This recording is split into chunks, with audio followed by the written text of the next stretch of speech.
আসসালামু আলাইকুম ভিউয়ার্স, সবাই কেমন আছেন? আমি আপনাদের স্নেহার আম্মু চলে আসলাম নতুন আরেকটি ভিডিও নিয়ে।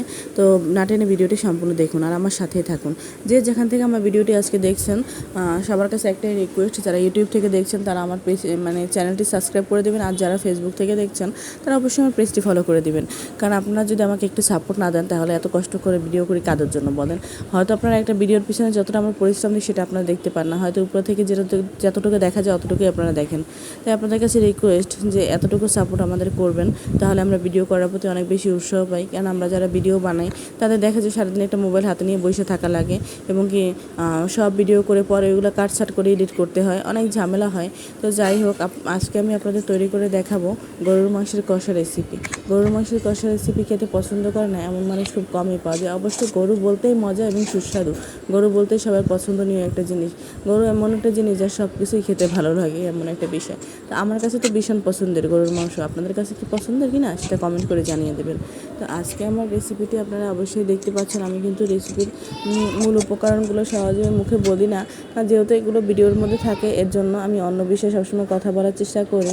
তো আপনারা একটু কষ্ট করে দেখে নেবেন। আর যদি কোনো কিছু বুঝতে আপনাদের সমস্যা হয় তাহলে আপনারা অবশ্যই আমার কাছে কমেন্ট করে জিজ্ঞেস করবেন, আমি বলে দেবো, ঠিক আছে? তো ভিডিওটি না টেনে সম্পূর্ণ দেখতে থাকেন আর সাথেই থাকেন। তো গরুর মাংস কষা রেসিপি আমি এক এক সময় এক এক স্টাইলে রান্না করি। তো আজকে দেখলেন আমি কিন্তু মশলাগুলো আগে সব কিছু ম্যারিনেট করে মাখিয়ে নিলাম, তারপর আমি চুলায় বসিয়ে দিলাম। আর আজকের রান্নাটা কিন্তু অবশ্যই আমি চুলায় করতেছি। চুলায় রান্না করার মজা আলাদা, আর মনে করেন চুলায় রান্না করার জিনিসের স্বাদও আলাদা, আর দেখতেও মনে করেন অনেক বেশি সুন্দর লাগে, আর অনেক শান্তিতে রান্না করা যায়। তো যেটা আমাদের হয়তো গ্যাসে পারি না, আমরা সবসময় গ্যাসে রান্না করি। তো বিষয়টা হচ্ছিল কি, এই যে লাইটটাতে আমি রান্না করতেছিলাম, লাইটটাতে তেমন একটা আলো ছিল না, আলো অনেক কম ছিল, যার জন্য হয়তো আপনাদের ভিডিওটা আমি ওইভাবে ক্লিয়ার দেখাতে পারছি না। তারপরে জানি না কতটা কাছ থেকে করার চেষ্টা করছি, কতটা ভালো আসছে।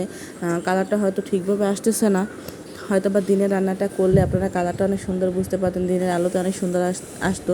কিন্তু রান্নাটা যেহেতু আমি রাত্রে করছি আর লাইটেরটায় আলো তো খুব কম ছিল, যার জন্য মনে করেন আমি ওইভাবে আপনাদের সুন্দরভাবে দেখাইতে পারলাম না। আমি খুবই আন্তরিকভাবে দুঃখিত।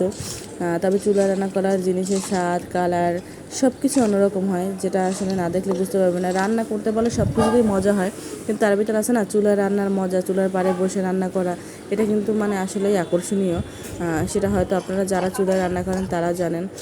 তো আমি কখনও চুলায় রান্না করা হয় না, খুব কম রান্না করা হয়। তো চিন্তা করলাম আজকে একটু চুলায় রান্না করি, যেহেতু বাড়িতে আসছি তখন। আর এমনি তো আমরা বাসায় এরকম রান্না করার কোনো সুযোগ নাই চুলার, যেহেতু আমাদের গ্যাসের। এর জন্য বাড়িতে আসলে মাঝে মাঝে চুলায় রান্না করি বা অন্য কেউ রান্না করে ভিডিও করি। তো এভাবেই মনে করেন করা আজকের ভিডিওটি। জানি না আপনাদের কাছে কেমন লাগবে, তো আশা করি ভালো লাগবে। যদি একটু ভালো লেগে থাকে তাহলে অবশ্যই লাইক কমেন্ট শেয়ার করে দেবেন। এই যে দেখেন লাস্ট মাংসের কালারটা কত সুন্দর, তেল তেল।